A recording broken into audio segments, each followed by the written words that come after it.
Guys, ito po ang ginagawa namin pag wala na kaming pera.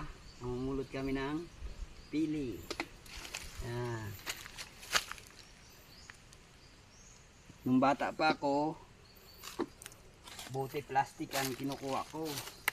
Nung nasa sa Quezon pa ako noon.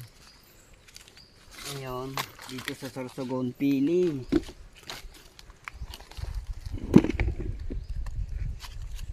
Okay na. Okay guys.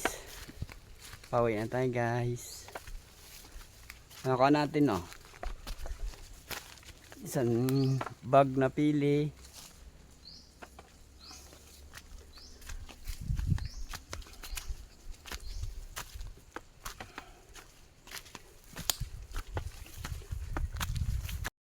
Guys, papahinga tayo.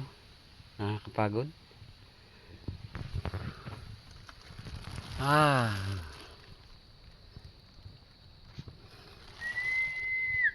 Thank you for watching.